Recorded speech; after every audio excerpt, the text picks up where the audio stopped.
en muchas cuestiones y en cierto modo le vamos a dar pautas para que puedan de alguna manera preparar adecuadamente la materia al momento de rendir el examen final, ¿sí? Así que estén atentos también a los anuncios.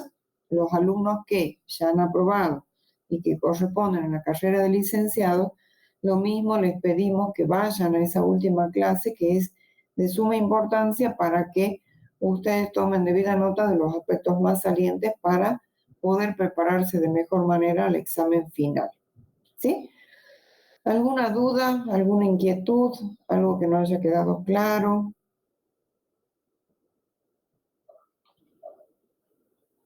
Bueno, si no hay dudas, empezamos con la exposición de esta unidad número 11. No habían preguntas en el foro, Armando, así que no sé si habrán tenido tiempo de ver el material. Deben haber terminado un poco cansados el sábado. Estoy compartiendo. Muy bien, gracias, Armando.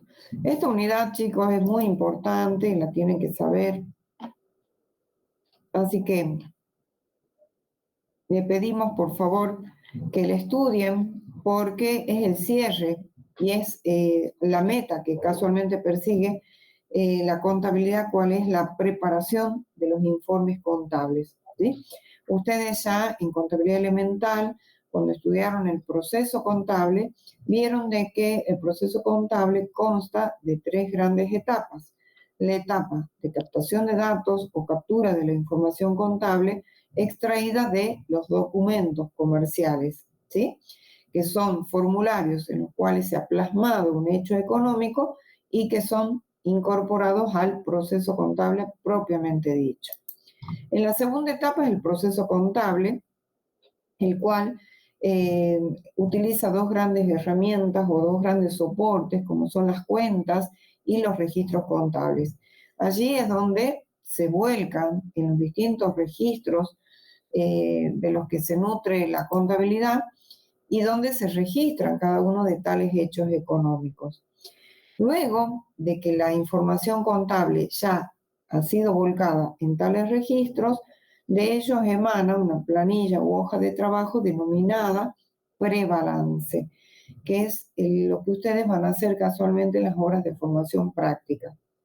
Ese prebalance del cual estuvimos hablando en la unidad número 10 es el punto de partida para la preparación tanto de los reportes contables, que es la información que va destinada a los usuarios internos del ente, esto es propietarios, administradores, directivos, y los estados contables cuyos destinatarios son el universo de usuarios, tanto internos como externos, ¿sí?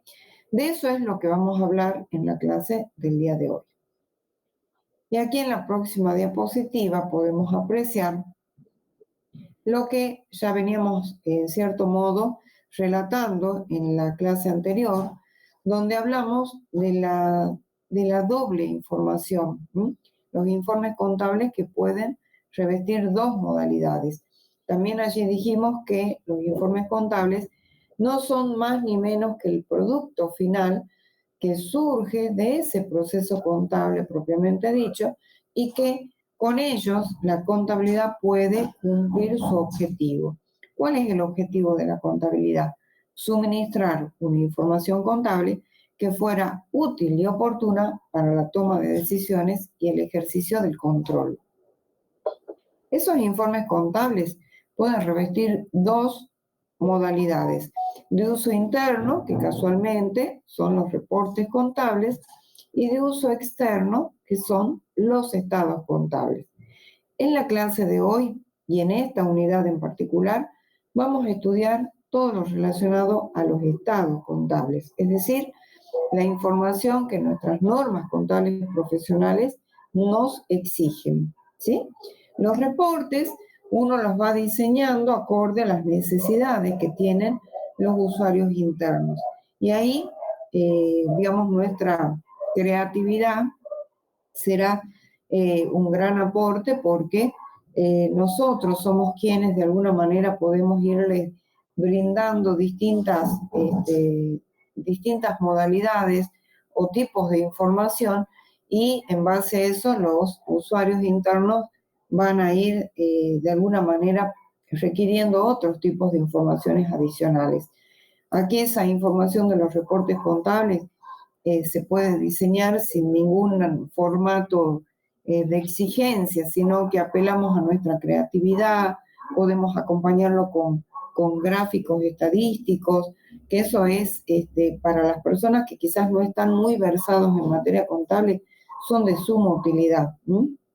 ¿Por qué? Porque a través de un gráfico uno puede interpretar de mejor manera la información contable, podemos hacer de alguna manera comparaciones con informaciones similares de periodos o ejercicios anteriores, y de eso se puede nutrir y facilitar mucho la toma de decisiones.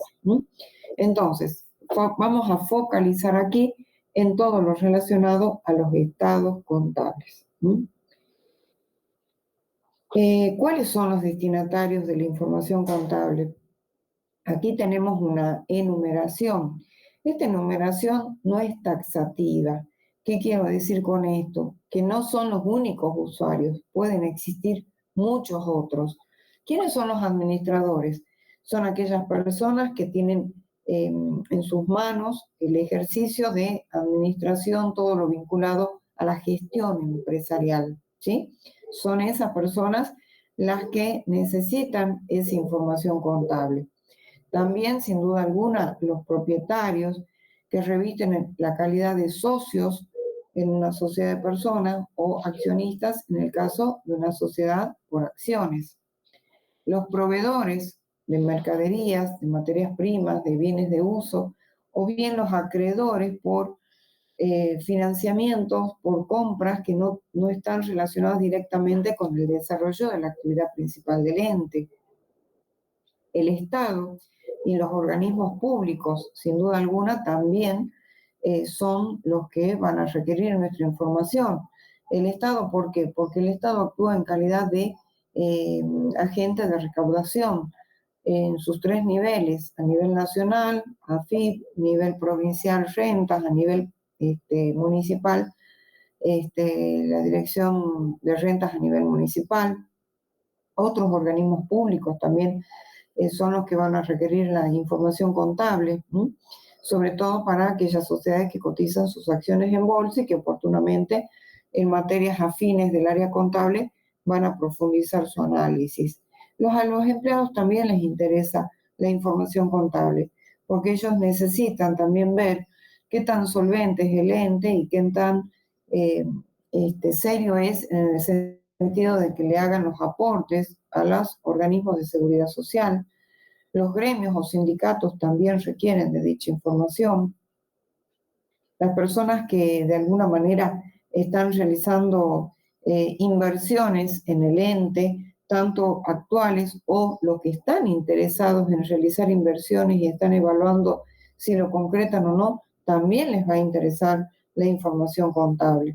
Sin duda alguna, los clientes, para ver qué tan fiable es o qué tan certero es el panorama patrimonial, económico, financiero de los entes, porque si de pronto yo hago un anticipo de clientes y esa empresa al cabo de una semana quiebra, imagínense, no voy a realizar ningún tipo de transacción con alguien que no me brinde cierto grado de confiabilidad o de seriedad. Las entidades financieras, sin duda alguna, también les interesan los estados contables, porque en base a eso ellos tomarán la decisión si conceden o no un préstamo para que la empresa pueda seguir funcionando. Y en la expresión de más terceros involucramos todas aquellas personas que puedan de alguna manera también estar precisando de la información contable, pero que no estén enumerados en los renglones anteriores. Estos, entre otros, son los principales destinatarios. Nuestras resoluciones técnicas, y esto lo van a estudiar en profundidad en otras materias afines del área contable, de alguna manera están determinando cuáles son los requisitos o bien las cualidades que debe reunir la información contable para que realmente cumpla con su objetivo. Y una de esas cualidades alude a lo que es la pertinencia. ¿A qué apuntamos con pertinencia? Que la información contable pertenezca al ente al cual se está refiriendo. La confiabilidad, sin duda alguna, es una de las cualidades más importantes. ¿Por qué?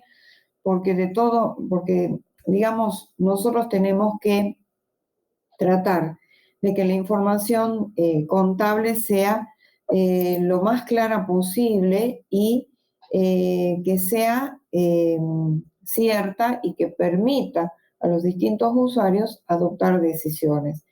Pero para que esa confiabilidad se concrete, tiene que concretar a su vez dos grandes requisitos. Uno es que la información contable tiene que ser lo más aproximada a la realidad económica. Y para que sea lo más aproximado a la realidad económica, tiene que ser esencial, es decir, que en ella no tiene que faltar ningún requisito o ningún dato importante. Tiene que ser neutral, como sinónimo de imparcial. Yo, contador de la empresa, tengo que actuar con objetividad. No tratar de hacer que la información contable sea linda, sino que sea real. Muchas veces ahí es donde juega mucho nuestra ética profesional y nuestro profesionalismo. La información tiene que ser con mucho grado de objetividad, es decir, tengo que ser imparcial y tratar de mostrar la realidad económica de los hechos. Y la información contable, para que sea aproximada a la realidad, sin duda alguna, tiene que ser íntegra, total, abarcativa de todos los hechos económicos en los que ha participado el ente en cuestión. Y otro gran requisito para que la información contable sea confiable es la verificabilidad. ¿Qué quiere decir esto? Que la información contable se pueda de alguna manera comprobar de que realmente está mostrando la realidad económica con todo lo que eso implica, la información patrimonial, económica y financiera del ente.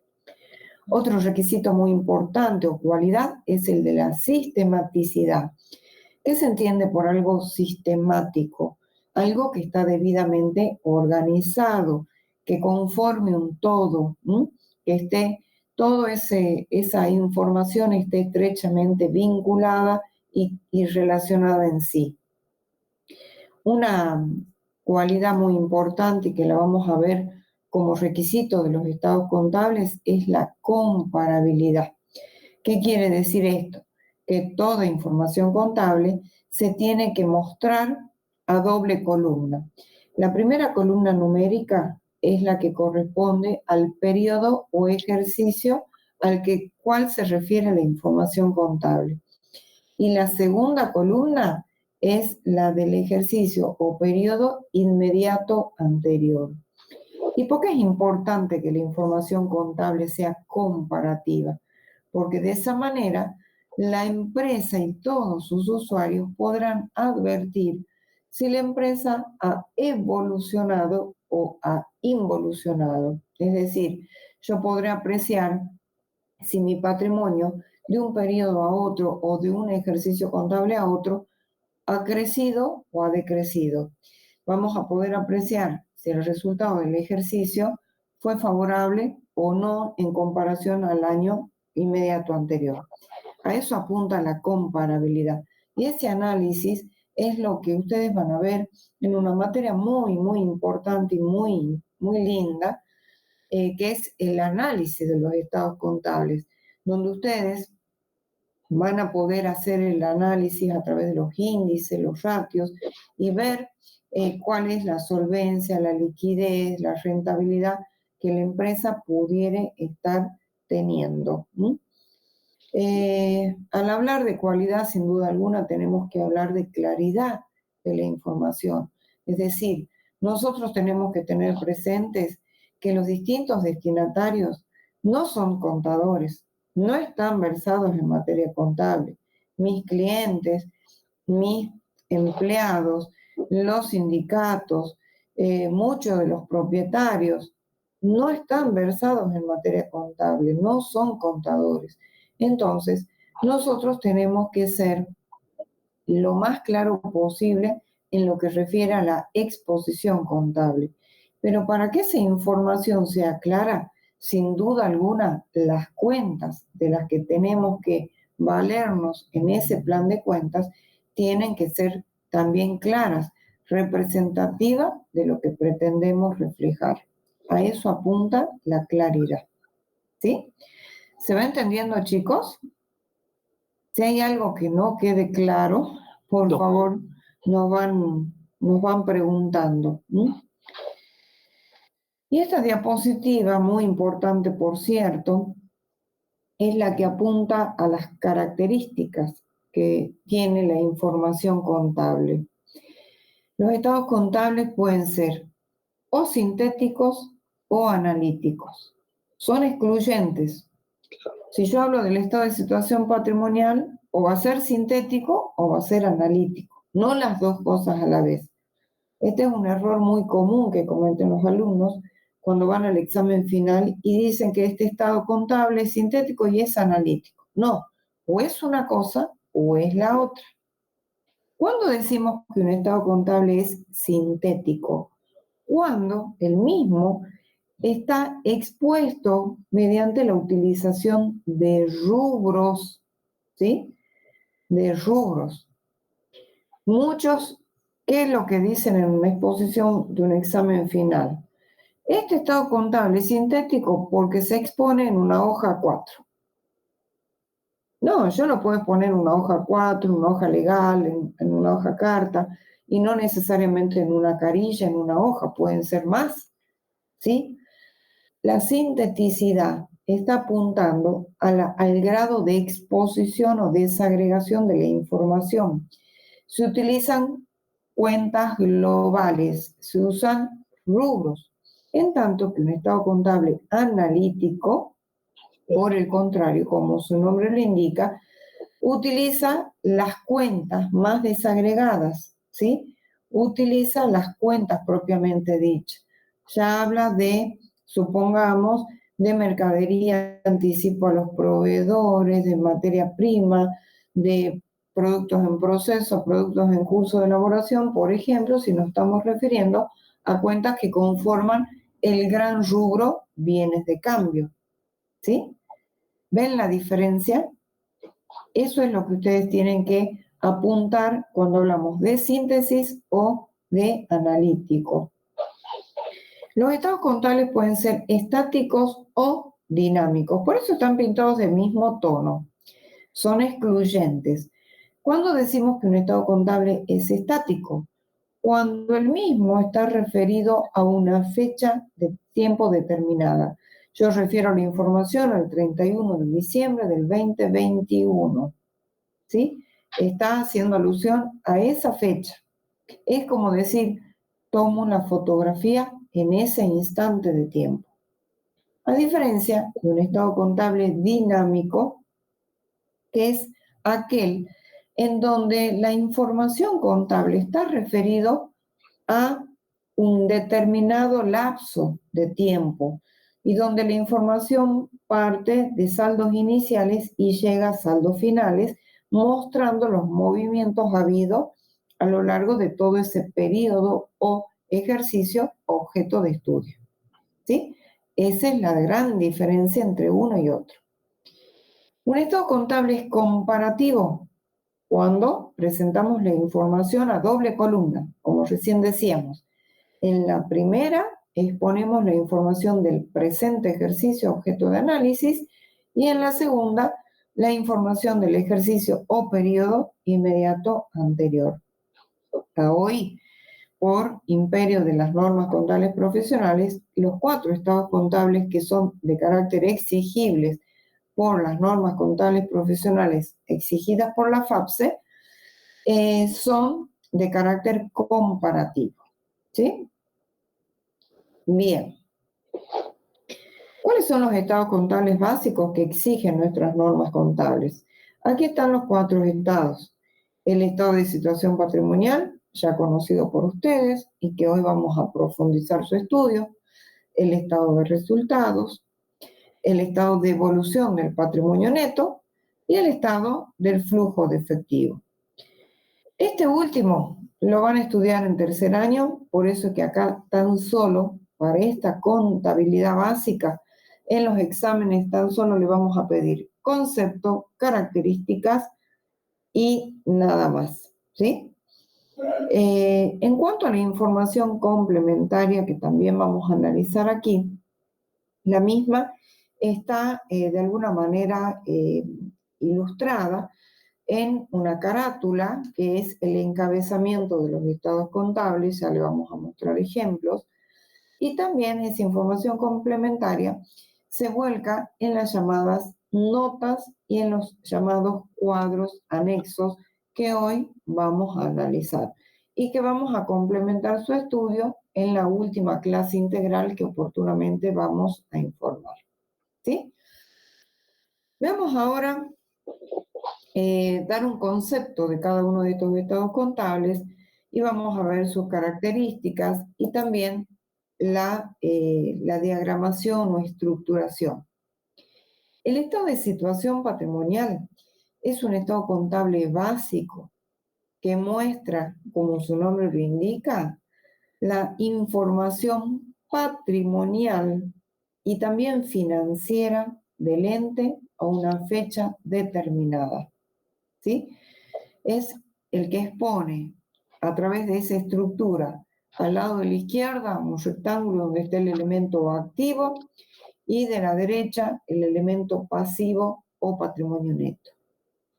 Aquí haciendo alusión a lo que dice Héctor Ostengo en sus distintas obras, el activo es sinónimo de inversión, sinónimo de recursos o recurso total del ente. Y lo que figura del lado de la derecha, pasivo y patrimonio neto, apunta a las fuentes de financiamiento. Ajenas, la del pasivo, y fuentes de financiamiento propia, el patrimonio neto. Por eso que acá está simbolizado con una balanza, porque siempre, al momento de ir haciendo cada registración contable, tiene que mantenerse el estado de equilibrio, el debe igualado al haber.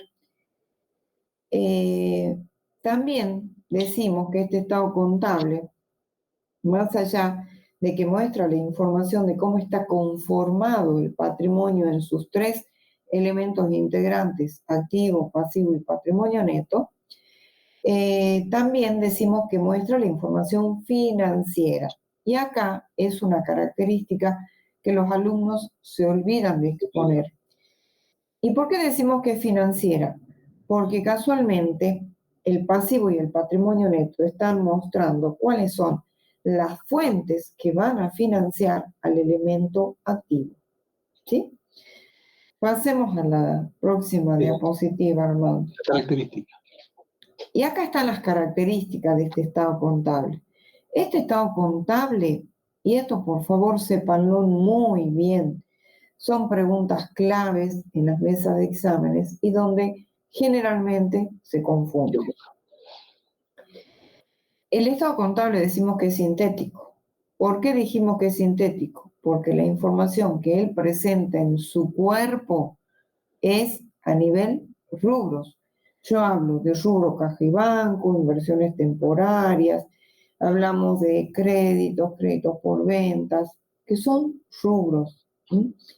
Es un estado contable estático, porque la información está referida a una fecha cierta y definida en el tiempo. Es como decir, tomo una fotografía de este estado a esa fecha. Y es comparativo por lo que dijimos con antelación. Está expuesto a doble columna. Acá está la exposición. Esto es lo que ustedes hoy conocen. Esto, así como está, es un estado contable llamado estado de situación patrimonial, donde a la izquierda están el elemento activo, desagregado en corriente y no corriente, con los distintos rubros que lo conforman. En el elemento pasivo, corriente y no corriente, con sus distintos rubros, y el elemento patrimonio neto, donde está expuesto en un solo y único renglón, ¿sí?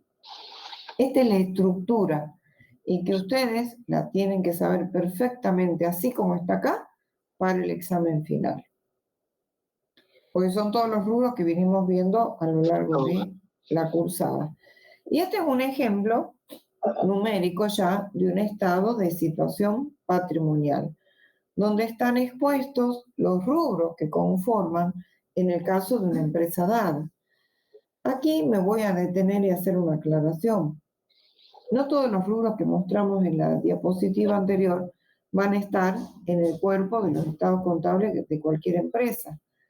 Porque, a ver, si yo no tengo propiedades de inversión, no tengo por qué poner ese rubro dentro del cuerpo mismo.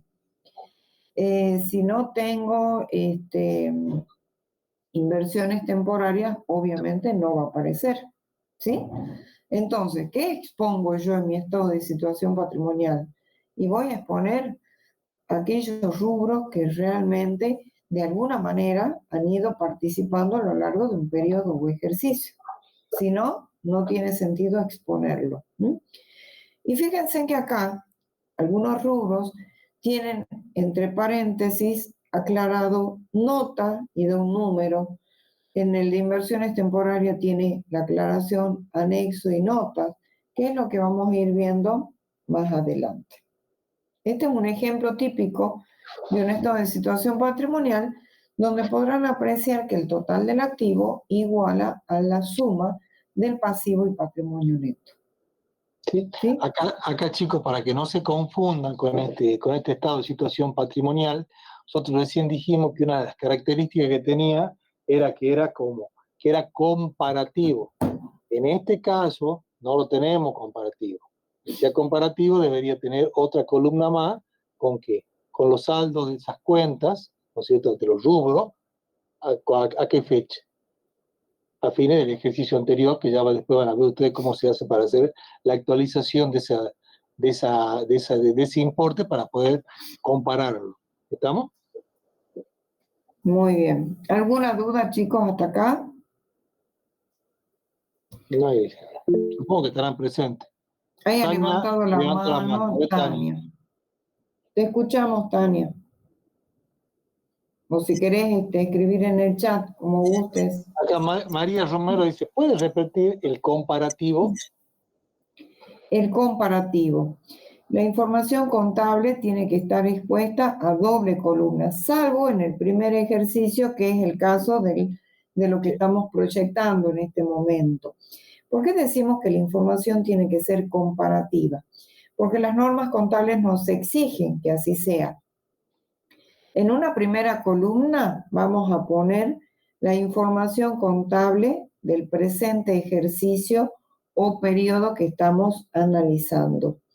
Y en una segunda columna, a nivel numérico siempre nos referimos, los números que correspondan a cada uno de los rubros, pero del ejercicio o periodo inmediato anterior. ¿Por qué? Porque eso nos va a permitir apreciar cómo ha ido evolucionando la empresa, ¿sí? Evolucionando o involucionando. Es decir, si el incremento fue favorable o desfavorable. Supongamos, si yo puedo advertir que mi patrimonio ha crecido de un año al otro, obviamente eso ha sido favorable. Ahora, si veo que el importe de las deudas ha crecido con un monto importante, quizás eso no va a ser muy favorable. Pero si de pronto yo estoy viendo que el resultado económico del ejercicio pasó de pérdida a ganancias, y bueno, sin duda alguna, es importante esa información. ¿Sí? ¿Está claro? ¿Quedó claro ahora, María? No, que me pregunto esto es si María Romero. Sí, perdón. María Romero. Tania, que levantó la mano. Tania, habilita tu micrófono, por favor. Sí, buenas tardes, profe. Yo no me había quedado muy claro cuando la profe decía que el estado de situación patrimonial expone tanto información patrimonial como financiera. La de financiera no entendí muy bien a qué se refería. Muy bien. Cuando hablamos de, ¿a qué apunta lo financiero? Vamos por parte. Lo financiero apunta al movimiento de fondos, es decir, el flujo de ingresos y egresos de fondos. Es decir, yo, ¿cuáles son las fuentes, ¿sí?, que me van a permitir a mí financiar el elemento activo? Es decir, ¿de dónde saco yo el dinero para poder comprar mercaderías o para poder comprar bienes de uso? Y tengo dos vías, porque lo hayan aportado los socios o los accionistas, de ahí hablamos de patrimonio neto, o porque eso haya sido financiado por los terceros ajenos al ente, los proveedores o los acreedores. Entonces, yo para poder adquirir algo necesito de fuentes de financiamiento. ¿Y dónde están provistas esas fuentes de financiamiento? Ya sea o en el pasivo, como fuente de financiamiento externa o ajena al ente, o en el patrimonio neto como una fuente de financiamiento propia. Una vez que yo tengo esas fuentes de financiamiento, puedo adquirir los recursos que son los que conforman el elemento activo. Y puedo decidir, a ver, compro mercaderías o compro bienes de uso, o si tengo un excedente financiero, lo aplico invirtiendo en una inversión financiera, en una inversión en bienes muebles, en una de propiedades de inversión. ¿Sí? ¿Quedó más claro ahora, Tania? Sí, profe, muchas gracias. No, por favor. Bien. Continuamos. ¿Alguna otra consulta, chicos? Bueno, sigamos. Acá tenemos el estado de resultados. Este estado contable para ustedes es totalmente nuevo. Ustedes todavía no lo conocen. Si hemos hablado de cuentas de ingresos o cuentas de ganancias y cuentas de egresos o cuentas de pérdida. Siempre le mencionábamos este estado, pero nunca lo vieron. Y les puedo asegurar que este estado de resultados, la mayoría de los usuarios es el primero al donde va. ¿Por qué? Porque lo que realmente les interesa al universo de usuarios es saber, ¿la empresa ganó o la empresa perdió? Si bien es cierto, esto no quiere decir que le restamos importancia al estado de situación patrimonial, porque de hecho la tiene, sino es el hecho de que este estado de resultados es el que me muestra si la empresa obtuvo un resultado positivo o un resultado negativo. Es el que me va a permitir ver la rentabilidad, qué tan rentable es el ente. Por eso decimos que es un estado contable básico, exigido por nuestras normas contables, que muestra dos cosas, chicos.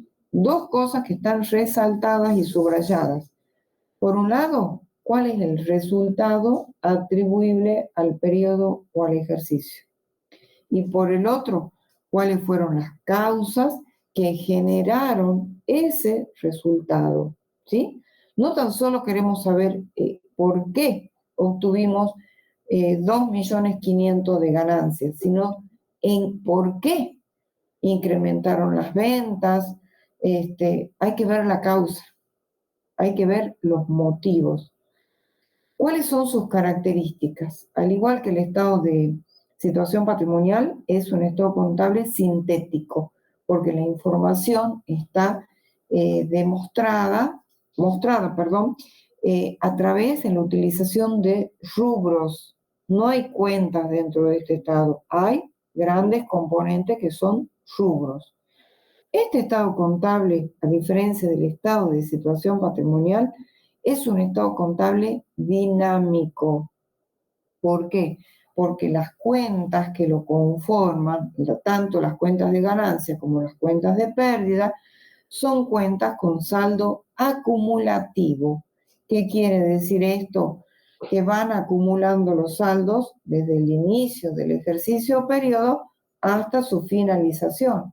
Entonces, dentro del monto total de ventas, que ustedes saben que es una cuenta de resultados positivos, están todos los movimientos habidos en la cuenta ventas, desde el mes de enero que se inició el ejercicio hasta el 31 de diciembre que concluyó, ¿sí?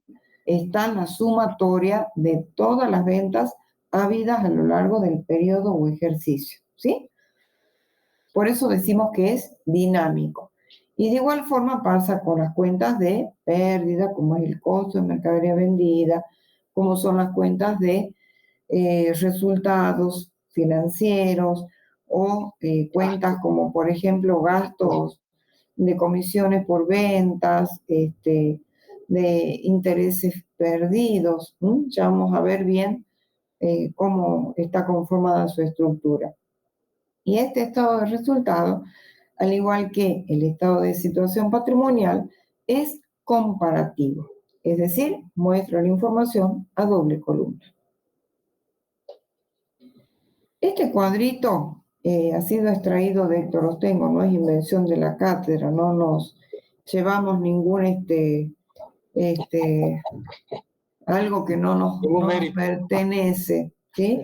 Y esta nos pareció muy esquemático y por eso que lo hemos incorporado, porque queremos que los alumnos no se pierdan en lo que son el universo de resultados. Por un lado tenemos los resultados llamados ordinarios, que son los que generalmente suelen suceder todos los periodos o ejercicios, ¿sí? Y son resultados frecuentes, son resultados comunes de un periodo a otro. Y por el otro están los resultados de carácter extraordinarios, que son resultados atípicos, infrecuentes, ¿sí? Que no se suelen de alguna manera repetir en todos los periodos de ejercicios, ¿sí? Son, como su nombre lo indica, algo de uso infrecuente en el pasado y de comportamiento similar esperado para un futuro. Por ejemplo, yo les digo, si de pronto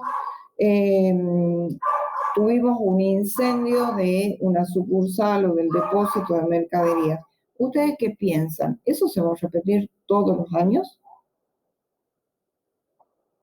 No. No sería lo más común. Y si nos está pasando, bueno, quizás tengo que pensar mal de que a lo mejor hay alguna persona o empresa malintencionada que con la cuestión de competencia a lo mejor me está provocando esos incendios, por ejemplo. En cambio, lo ordinario, decir, yo vendo mercaderías, vendo bienes o vendo servicios. Eso es lo habitual, es lo que se espera que la empresa va a obtener por el desarrollo de su actividad económica. Entonces, dentro de lo extraordinario entra todo aquello que es infrecuente, que es atípico, que es excepcional. Por ejemplo, algún desastre de la naturaleza, ¿no? Una granizada, una inundación, una sequía, ¿sí? Esos son ejemplos que también son o revisten el carácter de extraordinarios. Ahora bien, el típico ejemplo para esto es la pandemia. la pandemia fue extraordinaria, sin duda. Ese es un ejemplo que esperemos que no se vuelva a repetir, ¿no? Pero eso es un ejemplo de extraordinario, sin duda alguna. Dentro de lo ordinario, podemos hacer una desagregación entre lo que es operativo, no operativo y de carácter financiero. Lo operativo tiene que ver con el desarrollo de la actividad principal del ente. Y aquí entran a jugar los ingresos generados por la venta, el costo de la mercadería vendida, y tenemos una serie de gastos como son los de administración, de comercialización y otros tipos de gastos, ¿sí? Que ya vamos a ver a qué apuntan cada uno. Y dentro de los no operativos, en ellos se encuadran todos aquellos que se hayan producido, ya sea ingresos o egresos, por actividades de tipo secundario, es decir, más que nada estamos apuntando a las inversiones que el ente haya realizado, por ejemplo, por colocaciones dinerarias en un fondo común de inversión, un depósito a plazo fijo, o por otras inversiones de bienes muebles o propiedades de inversión. Los resultados financieros están estrechamente vinculados con, digamos, las financiaciones que el ente haya dado a sus clientes o que haya obtenido de sus proveedores. Por eso está muy bien segregado, separado lo que son generados por el elemento activo como los generados por el elemento pasivo. ¿Sí? ¿Nos van siguiendo, chicos? ¿Alguna duda, chicos, hasta acá? No. Bueno, sigamos. Bueno, acá está una ejemplificación. Siempre vuelvo a repetir, esto es del primer ejercicio, por eso no está a doble columna. Y ahí tenemos, bueno, las ventas netas que haya obtenido el ente, netas de IVA, el costo de la mercadería vendida, por diferencia surge la ganancia o pérdida bruta. Están los gastos de comercialización, de administración, los otros ingresos y egresos, los resultados financieros y por tenencia. Ahí corresponde estar segregado por generado por activo, generado por pasivo. Y bueno, después vienen los resultados netos de la empresa, el impuesto a las ganancias. Si de pronto la empresa tiene participación de otras sociedades, hay un renglón específico que se llena. La ganancia o pérdida ordinaria, están los resultados extraordinarios en caso de que hubieran existido, y la ganancia o pérdida final del ejercicio o periodo. En la última clase que vamos a dar, vamos a profundizar un poquito este análisis, ¿sí? Sí. Acá una aclaración, Fabi, para los chicos. Sí. Así como en el estado de situación patrimonial, nosotros vimos, y que lo vimos con mucho detalle, que la exposición nos mostraba, ¿no es cierto?, el activo, y dentro del activo lo dividíamos en corriente y en no corriente, ¿no es cierto? Sí. Y dentro de lo corriente íbamos exponiendo los rubros de acuerdo a un grado decreciente de liquidez, en el caso del activo. En el caso de pasivo teníamos el criterio de exigibilidad. Este estado de resultado, como se lo acaba de explicar y detallar la contadora, es el modelo de estado contable que nosotros debemos seguir para la confección del mismo. Sí, primero se pone la venta, luego el costo de venta. Este es el ordenamiento que tiene el estado de resultado. ¿Sí? Esto porque, le aclaro esto porque en algunos exámenes finales se los resultados y los chicos no sabían el ordenamiento. Cuando les pedíamos que expliquen, empezaban a explicar cualquier cosa no en el orden que corresponde. ¿Sí? Perfecto. Armando, por favor, si se me pasa algún detalle, sobre todo de los exámenes, como para que no sepa, para que los chicos sepan. Sí, pero en este estado que nosotros le estamos dando es el modelo de estado de resultado. Por eso se pone de esta forma. Primero la venta, se le resta el costo de venta y obtenemos la ganancia o pérdida bruta del ejercicio. Ese es un modelo que está fijado por nuestras normas contables. ¿Estamos? Exacto. Sí, chicos. Perfecto. Bien. Sí, ¿te acordás de algún otro detalle? Porque, a ver, sí, por ahí nosotros, en los exámenes finales donde nos nutrimos un poquito de aquellos aspectos que vemos que a los chicos les dificulta. Por eso queremos dar esa última clase como un cierre integrador de todo. Vamos a esperar que los chicos que hacen las horas de formación concluyan con el prebalance y ahí vamos a hacer el cierre integral. Entonces, la idea es que ustedes, de alguna manera, aquellos puntos débiles que nosotros estamos detectando, que los alumnos están teniendo al momento de rendir el examen final, nosotros nos da pie a ver, de reforzar esos puntos débiles para que a ustedes les vaya bien. Esa es la idea. No es que estemos en el rol de criticar a los alumnos en qué se han equivocado, no. A nosotros también eso de alguna manera nos demuestra que son temas importantes y que a lo mejor a ustedes les dificulta un poquito el aprendizaje y por eso es que queremos reforzarlos ahí. ¿Sí? Esa es la idea. Sí, la otra aclaración es la misma que ya se le hiciste vos, que en este estado dijimos que cuál era otra de las características que tenía, que era comparativo. ¿Por qué acá Sí. lo mostramos una sola columna? Porque es el primer ejercicio, chicos. Si es el primer ejercicio, yo no tengo contra qué comparar. Ya el segundo Exacto. ejercicio, ya lo voy a comparar con el primero. El tercer ejercicio será el segundo con el tercero. ¿Estamos? Por eso en este caso no están las dos columnas. ¿Sí? Porque es el primer ejercicio. Bien, continuemos. Continuemos. Ahora vamos a otro estado contable muy importante, por cierto, llamado estado de evolución del patrimonio neto. Este estado contable también es otro estado contable básico que muestra cómo está compuesto el patrimonio neto y cuáles son las causas de los cambios que se han producido en él durante los periodos presentados en los rubros que lo integran.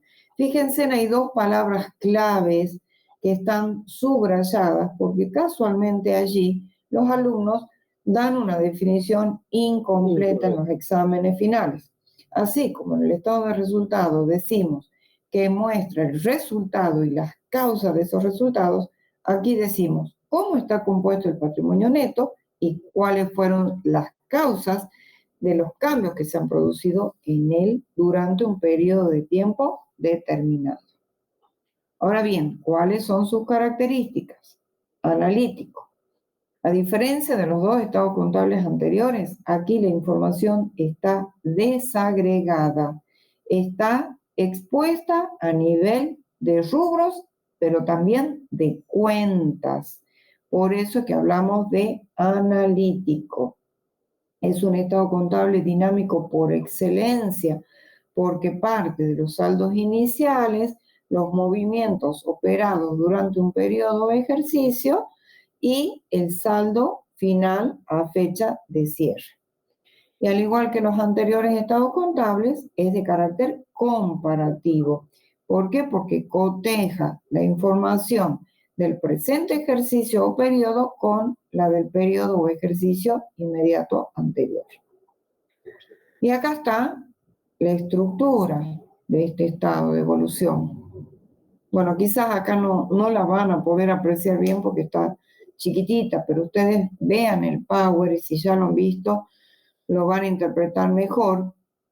Pero acá pueden ver ellos fácilmente lo que vinimos viendo y lo que tomamos en el segundo parcial. Dijimos Exacto. que tenía dos grandes componentes. ¿Cuáles eran los grandes componentes? Acá los mostramos.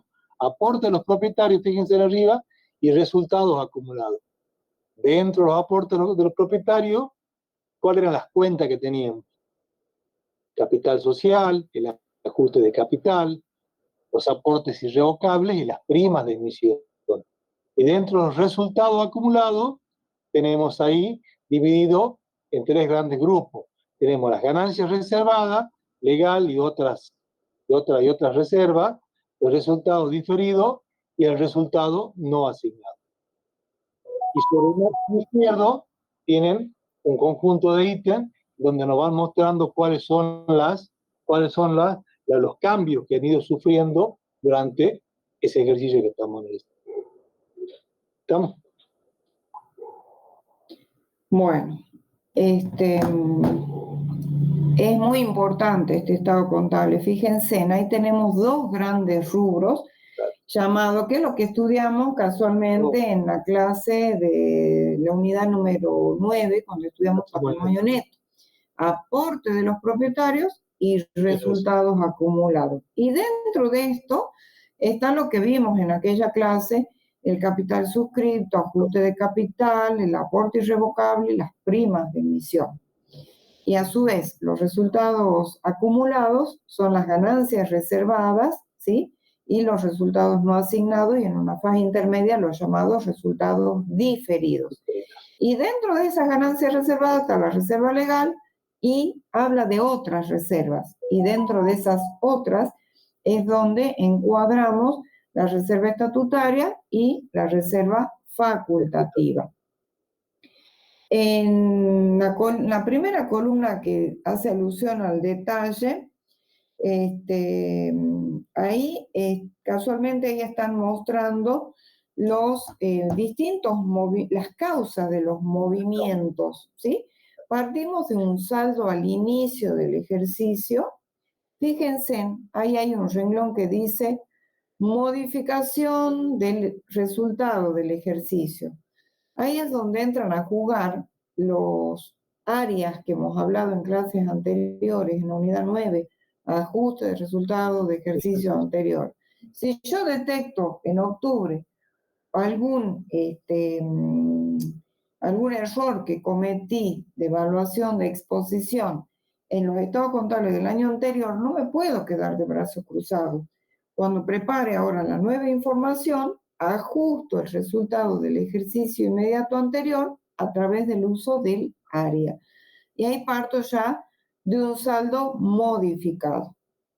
Y ahí, dentro de ese detalle, por ejemplo, pueden estar la afectación de reserva, la desafectación, la distribución de resultados, ya sea porque se distribuyeron dividendos en efectivo, o sea, se pagaron los honorarios a directores y síndicos, se constituyeron reservas estatutarias, facultativas, en fin, está toda la información debidamente desagregada. Y a eso apuntan, en esa columna es casualmente donde están las causas de los cambios que se han producido en el patrimonio neto. ¿Entienden? Bien. Bien. Y acá hay una preguntita de María Inés Morejón que tiene que ver, ¿no?, con todo lo que le estamos explicando. Si no, se ve que está más preocupada en las horas de formación práctica. Profe, ¿cuántas clases son de formación práctica? Ahí están publicadas en el aula, María Inés, en la pestaña que dice horas de formación práctica. Hemos puesto en principio para el turno de la mañana 3 días de 2 horas cada uno. Y el turno de la tarde tan solo encontramos 2 tardes de 3 horas, o sea, son 6. Todo va a depender de ustedes. Si a ustedes les hace falta más tiempo, la semana siguiente tomaremos más tiempo, afectaremos más días en el TEP. Todo depende de ustedes. En principio creemos que con 3 horas, con 6 horas, pueden terminar tranquilamente el trabajo. Pero si ustedes, por ejemplo, no saben la clasificación de cuentas, les puedo asegurar que pueden estar semanas haciendo el trabajo. Si no saben clasificar cuentas, ese trabajo no lo van a poder sacar. Y ustedes, para regularizar la materia, tienen que tener aprobado ese trabajo práctico, ¿sí? Que es hacerlo en computadora,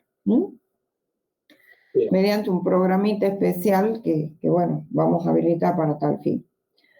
Bueno, continuamos con el desarrollo de esta exposición. Ahora tenemos el estado, no tenemos bueno, lo que proyectaste era un ejemplo, sí. Era un ejemplo, sí, no Estaba tenemos. con números, sí. Sí, de todas maneras, en la última clase ahí lo vamos a profundizar. Bien. Tenemos acá el estado de flujo de efectivo. Es un estado contable básico, dice que muestra la variación neta ocurrida en el efectivo y sus equivalentes y las causas generadoras de esa variación. Acá hablamos de cuál es la variación que tuvo el movimiento en efectivo y las causas que lo han generado. Acá, este estado contable antes se llamaba origen y aplicación. Luego las normas contables lo denominaron estado de flujo de efectivo. ¿Cuáles son sus características? Decimos que es un estado contable sintético. ¿Por qué? Porque la información está volcada a nivel de rubros. Es un estado contable dinámico. ¿Por qué? Porque parte de movimientos iniciales, modificaciones y saldos finales. Y al igual que los otros estados contables, es de carácter comparativo. Muestra la información del periodo o ejercicio precedente. ¿Sí? Este es un modelo. Este es un modelito de estado de flujo de efectivo, que aquí no nos vamos a detener en el análisis, chicos, porque esto es materia de tercer año. Pues lo único que vamos a ver que en la parte del margen superior dice variaciones del efectivo y dice cuál es el efectivo al inicio, hace referencia a las modificaciones de esos ejercicios anteriores a través de los áreas, el efectivo modificado, ¿m? Y el aumento o disminución que se pudiera haber generado en él. Y en la segunda parte hace alusión a las causas de variación de los movimientos en efectivo, por distintas causales que pueden ser distintas transacciones de financiamiento, de inversión, ¿sí? Que eso lo van a analizar oportunamente. ¿Mm? Bien. Bueno, y esto que viene a continuación, chicos, es la información complementaria expuesta en notas a los estados contables, ¿sí? Como, fíjense en que en el estado de situación patrimonial, la información decía caja y banco, un total. Y uno se quedaba pensando, ¿y yo cómo sé si la empresa tenía fondo fijo, caja, valores a depositar? A lo mejor algún usuario necesita saber cuál es el saldo de la cuenta corriente bancaria. No lo tiene del cuerpo del estado contable. ¿A dónde tiene que ir? A las notas a los estados contables. Y acá sí va a tener esa desagregación de cómo está integrado en rubro caja y bancos.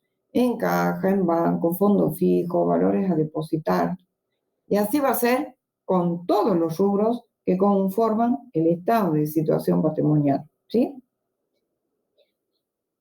Fíjense ahí, tenemos, vos que lo podés ver mejor, Armando. Sí, sí, es de la nota número 2, caja y banco, y ahí nos detalla, por ejemplo, las cuentas que los componen. La cuenta caja, la cuenta fondo fijo, valores a depositar, Banco Río, cuenta corriente. Ese total que tenemos ahí, la suma de todos los importes de cada una de las cuentas, es el importe que nosotros vamos a encontrar ¿dónde? Dentro del estado de situación patrimonial, dentro de caja y banco, es el monto global. ¿Sí? Y así tenemos una nota, por ejemplo, la nota número 3 que tiene que ver con inversiones. ¿Cómo está compuesto el monto que nos muestra el estado de situación patrimonial?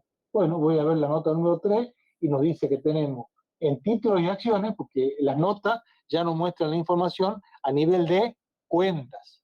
Entonces, al mostrar a nivel de cuentas, ¿qué nos dice?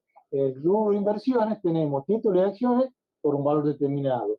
Banco Quilmes, plazo fijo por un valor determinado. Intereses, plazo fijo a devengar, que va restando, obviamente, y me da el monto total que tendría el rubro inversión. ¿Estamos? Y así con cada uno de los rubros, qué sé yo. Acá tienen después la nota número 4 que tiene que ver con créditos por venta. ¿Cómo está compuesto el crédito por venta? Y bueno, el crédito por venta está compuesto, nos dice que tenemos deudores por venta, por ejemplo, 2.200 pesos. Cupones de tarjeta Visa, 1.500 pesos. Documentos a cobrar, 5.400 pesos. Documentos a cobrar descontados. ¿Se acuerdan qué tipo de cuenta era? Era una cuenta regularizadora del activo. Se la exponía como restando. Bueno, acá la tienen restando por 1.000 pesos. Y así todas las cuentas que conforman el rubro créditos por venta. Es decir, que acá tenemos la información detallada a nivel de ¿qué? A nivel de cuentas. Y cuando nosotros vamos a ver el estado de situación patrimonial, tenemos la información, ¿no es cierto?, en forma sintética, ¿a nivel de qué? A nivel de rubros. ¿Sí? Y así, para cada uno de los componentes o cada uno de los rubros que tenemos dentro del activo, tanto para el activo como para el pasivo. Pero así como tenemos nota, también hay otro tipo de información que para su mejor comprensión, las normas contables nos dice que tenemos que ponerla como, la tenemos que poner en, que lo vamos a ver ahora más adelante, lo que se llaman los anexos. ¿Estamos? Muy bien. Sí, yo creo que la principal distinción que quiero que es donde se confunden los alumnos es que en el estado de situación patrimonial, nosotros que decimos que era un estado como, ¿cuáles eran las características que tenía?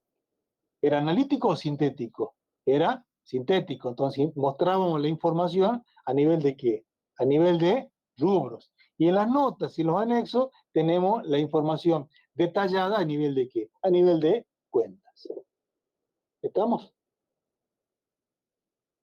¿Van entendiendo, chicos? Nadie dice nada. Sí, profe. Bueno. Bueno, y acá siguiendo, fíjense, en todos los rubros están, como les explicaba el contador, con la información desagregada. Desagregada en sus distintas cuentas. Por ejemplo, ahí tenemos remuneraciones y cargas sociales con las distintas cuentas. Tenemos los préstamos, tenemos las deudas comerciales, ¿sí? Tanto con las cuentas principales como las cuentas regularizadoras que lo conforman. Las cuentas de intereses negativos a devengar, en el caso de las deudas comerciales, intereses positivos a devengar, en el caso de créditos por ventas u otros créditos, ¿sí? Entonces, todo el conjunto de, como podrán apreciar, todo lo que han visto a lo largo del cuatrimestre en cuanto a rubros, acá es como que están exponiéndolos en notas a los estados contables. Todo se aplica. Acá no pueden dejar de estudiar nada. ¿Mm? Lo mismo tenemos para previsiones, otros ingresos y egresos, ¿sí? Resultados financieros y por tenencia. Obviamente que no solamente tenemos notas en el estado de situación patrimonial, sino también tenemos notas donde en el estado de resultados, ¿no? Claro. ¿Sí? Bien. Y acá tenemos un cuadrito. ¿Qué dice acá en este cuadro? Anexo número 1. En este caso, las normas contables nos dicen cuáles son los distintos anexos que nosotros debemos tener. ¿Sí?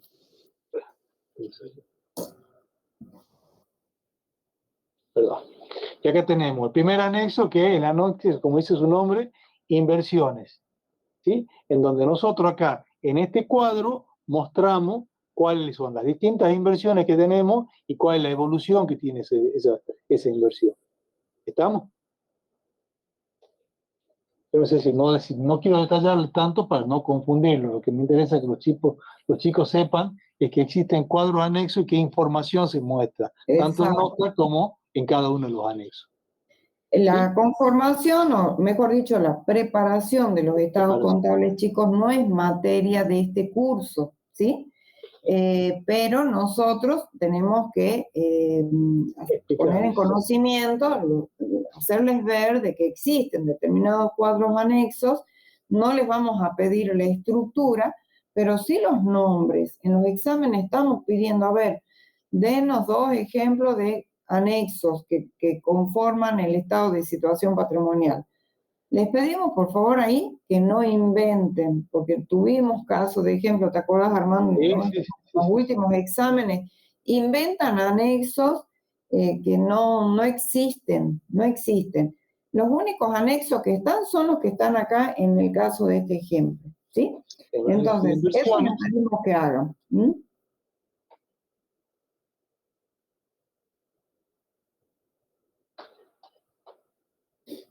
Para que se me clavó la máquina. El anexo de bienes el anexo de inversiones que vimos recién, el anexo de bienes de uso, fíjense en se detalla cuáles son los distintos bienes de uso, los conceptos, el valor de origen, si tuvimos altas y bajas, la depreciación que sufrió, la depreciación acumulada, la depreciación del ejercicio, o sea, toda la información detallada que nosotros después le exponemos en forma sintética, donde en el estado de situación patrimonial. ¿Estamos? Anexo de propiedades de inversión, el anexo de activos intangibles,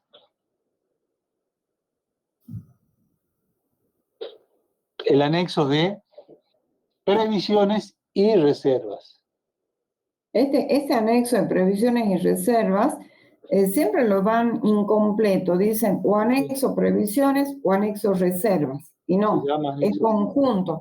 No es que nosotros lo hayamos inventado, así ya están definidos por las normas contables. ¿Mm? Y por último, tenemos el anexo de costo de mercadería vendida. Estos son los anexos que nuestras normas contables dicen que nosotros debemos confeccionar cuando hacemos la preparación de los estados contables. ¿Sí? ¿Para qué sirven las notas y para qué nos sirven los anexos? Para tener una mayor comprensión de lo que nos muestran tanto el estado de situación patrimonial como el estado de resultado. ¿Estamos?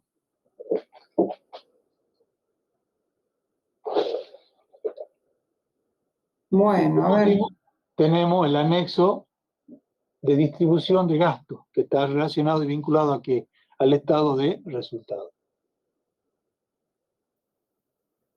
Este anexo de distribución de gastos es muy importante porque en él de alguna manera se clasifica qué tipo de gastos son los que figuran en esa primera columna donde dice cuentas, ¿sí?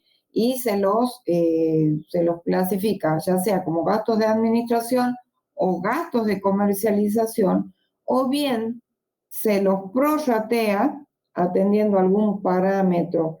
Hay algunos gastos que son tanto de comercialización y de administración. Por ejemplo, yo les puedo decir, a ver, el rodado de la empresa está destinado para repartir mercaderías y para realizar trámites administrativos. Y bueno, entonces yo lo primero que pregunto, ¿y cómo hago para distribuir ese gasto de combustibles y lubricantes? Y lo puedo hacer en función al uso que se dé al vehículo. Supongamos que el grueso sea, un 70% sea para distribuir mercaderías y un 30% para hacer trámites de tipo administrativo. Y bueno, al monto global, supongamos que sean 100.000 pesos de combustibles y lubricantes anuales, le decimos el 70% irá como gasto de comercialización y el 30% como gasto de administración, ¿sí? Esa es, se trata de buscar una base lógica para distribuir los gastos cuando el mismo tiene un componente tanto administrativo o de comercialización. Ahora bien, hay algunos gastos, como por ejemplo el impuesto a los ingresos brutos, que grava las ventas. Ese es un impuesto netamente un gasto netamente de comercialización. Y existen otros, como por ejemplo, gastos de comisiones bancarias, que es netamente de tipo administrativo. Entonces, sobre la naturaleza de algunos gastos no hay ninguna duda.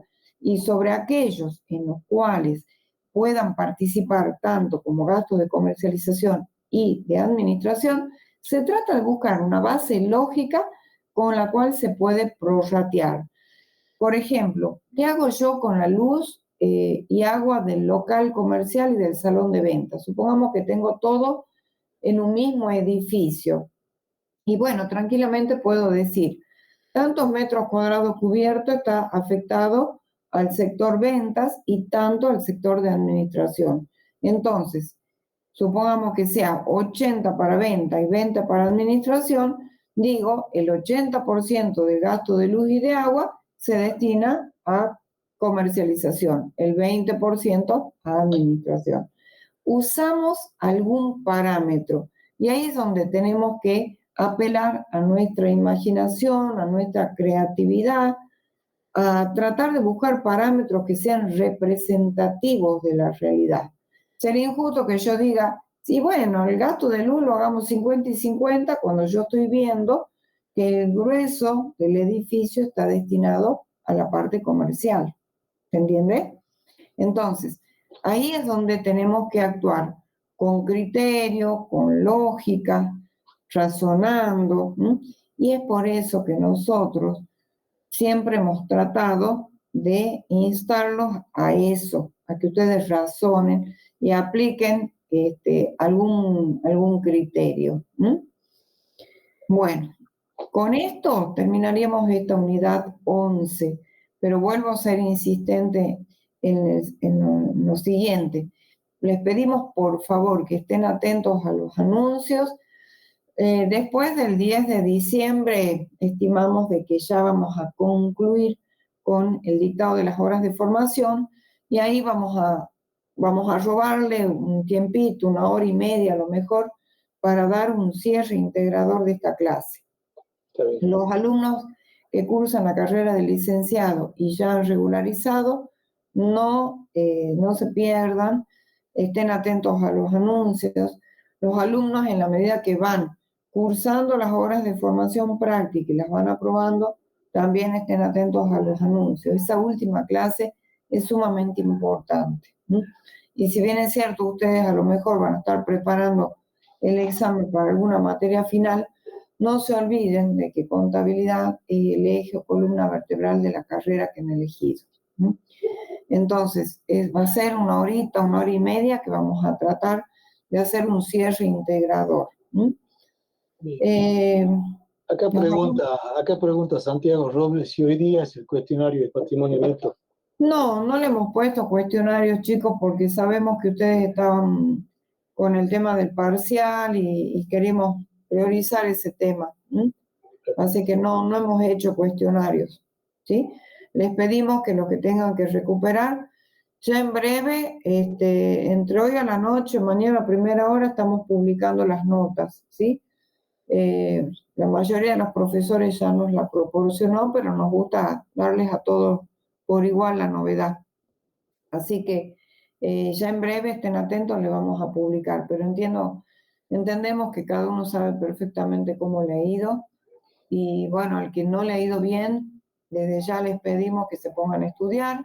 Los profes de práctica están a disponibilidad para hacer todas las consultas en la clase de esta semana, aprovechen al máximo. La semana que viene van a poder dar, pero no todos los días, porque van a estar abocados ellos también a las horas de formación práctica. Así que ellos ya coordinen con ellos, ya los profesores les van a decir qué día y hora van a dar una o dos clases de consulta la semana entrante. Acá María Romero pregunta si mañana hay clase de práctica, profe. Sí, toda la semana. Y los chicos que han regularizado, sería bueno también que vayan y vean sus parciales, chicos, porque nadie es infalible, siempre algún error han cometido y de esos errores se aprende. Y el hecho de verlo corregido, eso les va a hacer que se acuerden de por vida.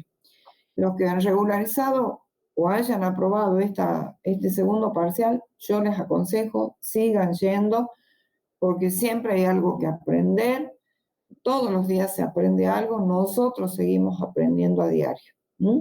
Así que lo mismo vayan. Bueno, si no hay más dudas, más consultas, si quieren consultar algo para parcial, con el profesor estamos a disponibilidad. Y los que no tengan que consultar, se pueden retirar, no hay ningún problema, y sí les pedimos que estén atentos a la última clase. En la medida que vayan regularizando, los alumnos de la carrera de contador se van anunciando en la hora de formación práctica y le vamos a ir poniendo cuándo cursarían las horas de formación ese segundo grupo.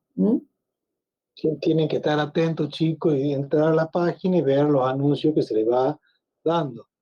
¿Estamos? Porque es la forma de comunicarnos que tenemos con ustedes. Si muchos no están yendo a la clase práctica, y capaz que aquellos alumnos que ya aprobaron tienen que empezar a hacer la hora de formación práctica a partir del día lunes de la semana que viene. Depende, de acuerdo si está en el turno mañana o en el turno tarde.